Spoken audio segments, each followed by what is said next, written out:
3, 2, 1.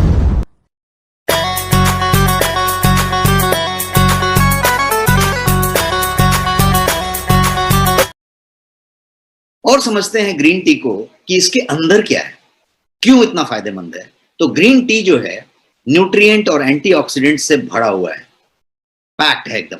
उसके अंदर भर के प्रचुर मात्रा में न्यूट्रिएंट है और एंटीऑक्सीडेंट्स हैं।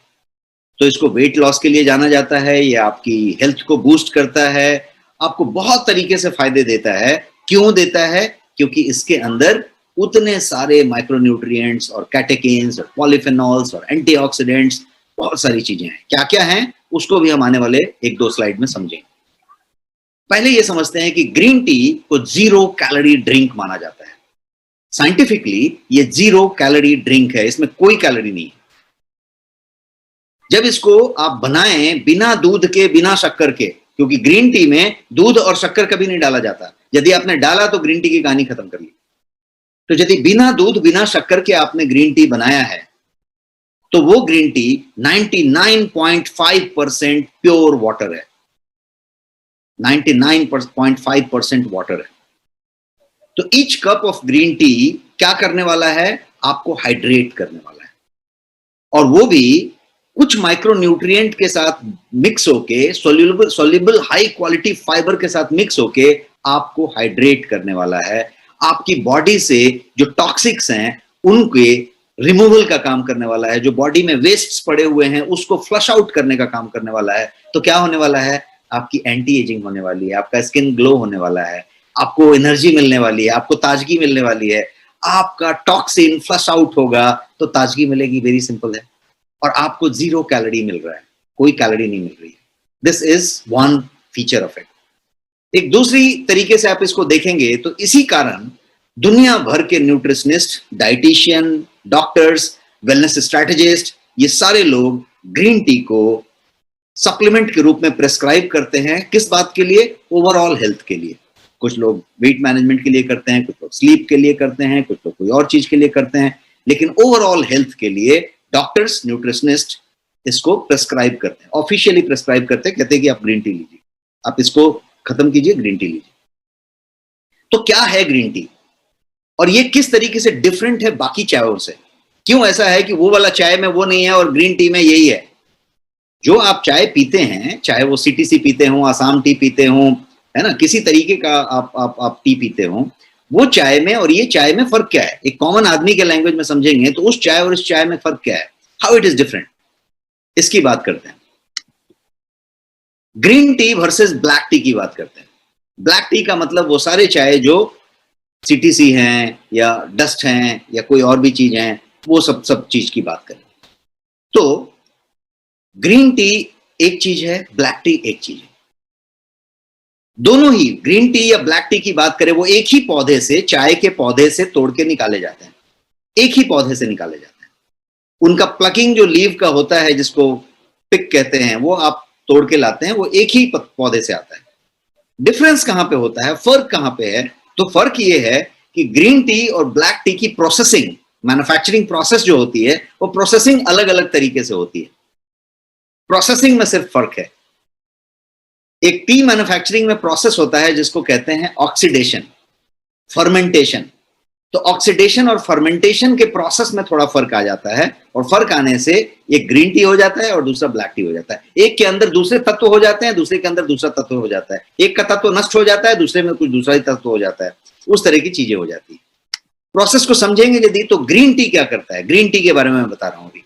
तो ग्रीन टी लीफ जो है, वो जो है ऑक्सीडेशन प्रोसेस, जो फर्मेंटेशन प्रोसेस है, उसका 100% पूरा नहीं करता, हल्का पार्ट उसका पूरा करता है। फर्मेंटेशन नहीं होता, ऑक्सीडेशन का हल्का पार्ट पूरा करता है, और वो ग्रीन टी की तरफ चला जाता है। तो इससे फायदा क्या होता है? ये सारे न्यूट्रिएंट को रिटेन करता है, और ये प्रोसेस की वजह से, ये जो खास प्रोसेस है जिसमें फर्मेंटेशन स्किप हो गया, ऑक्सीडेशन स्किप हो गया, सीधा प्लग करके इसको सीधा सुखा लिया गया या सीधा वार्म कर लिया गया, तो इस प्रोसेस में क्या हुआ कि ये जो है कम कैफीन रखता है कंपेयर टू ब्लैक टी।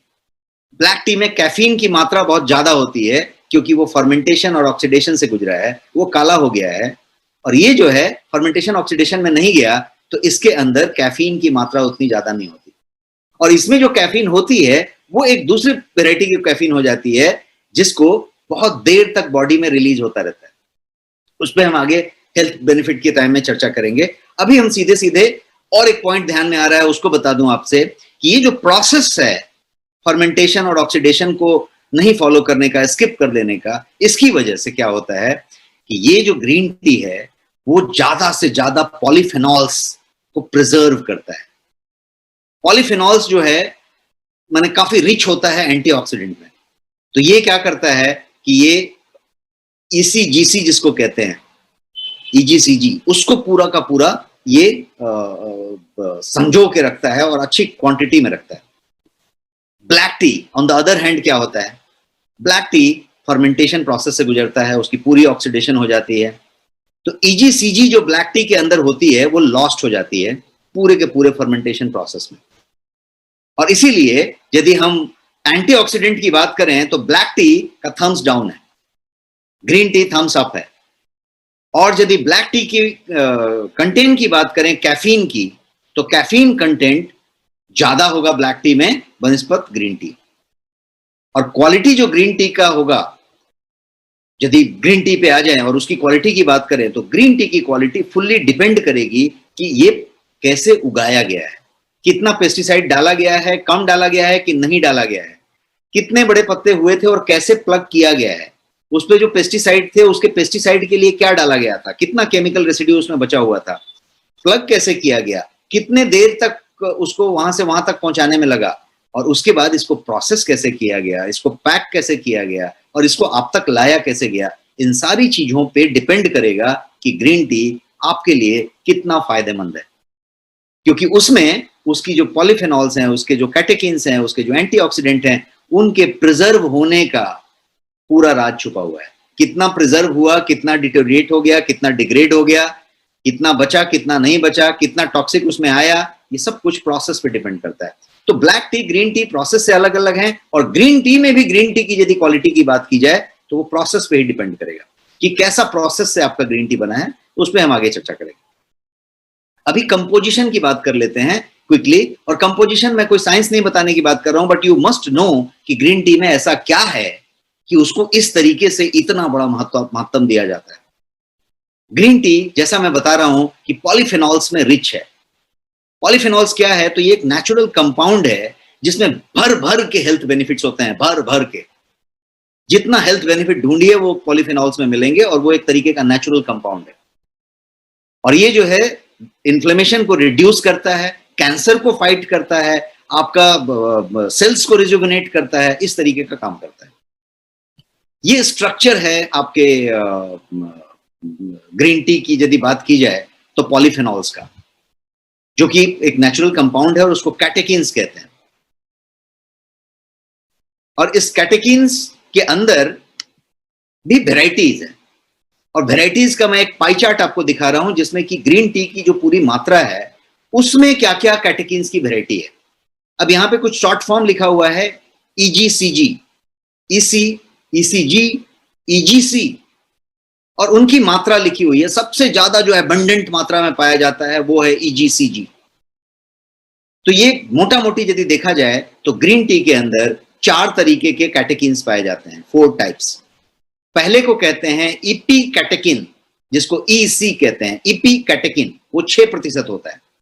दूसरे को कहते हैं एपीगैलो कैटेकिन, इसको कहते हैं ईजीसी, एपीगैलो कैटेकिन, वो 14% होता है। उसके तीसरे वाले को कहते हैं AP catechin 3 gallate, EP catechin 3 gallate, इसको कहते हैं ईसीजी, ईपी कैटेकिन 3 गैलेट। और जो चौथा है उसको कहते हैं एपीगैलो कैटेकिन 3 गैलेट, तो ईजीसीजी हो गया। तो ये चारों तरीके के जो कैटेकिन्स हैं ये ग्रीन टी में भी पाए जाते हैं और प्रचुर मात्रा में पाए जाते हैं। हेल्थ बेनिफिट की बात करेंगे ग्रीन टी की, तो ये इन्हीं चारों के बायो अवेलेबिलिटी पे डिपेंड करेगा। बायो अवेलेबिलिटी का मतलब कि आपने ये मुंह में तो लिया, ड्रिंक तो लिया, टैबलेट में लिया, कैप्सूल में लिया, एक्सट्रैक्ट फॉर्म में लिया, लेकिन इन चारों का जो कैटेकिन की वैरायटी मैंने आपको बताई, उनका बायो अवेलेबिलिटी मतलब बॉडी में तो लिया लेकिन वो कहीं बाहर निकल तो नहीं जाएगा फ्लश आउट होके, अवशोषित होएगा क्या आपके यहाँ पे? उसकी बायो अवेलेबिलिटी होगी तो अवशोषित होगा, तभी वो मेटाबोलाइज होगा। तो बायो अवेलेबिलिटी पे डिपेंड करेगा कैटेकिन का कि वो आपके कंजम्पशन के बाद किस तरीके से वो काम कर रहा है। So in what form you are taking green tea, किस फॉर्म में, किस रूप में आप ले रहे हैं, और इसको कितना तरीके से ले रहे हैं, किस वक्त में ले रहे हैं, किस तरीके से ले रहे हैं, सबको मैं बताने वाला हूं। बट वो वाली चीज पे उसकी क्वालिटी, उसकी महत्ता, उसकी बेनिफिट डिपेंड करेगी।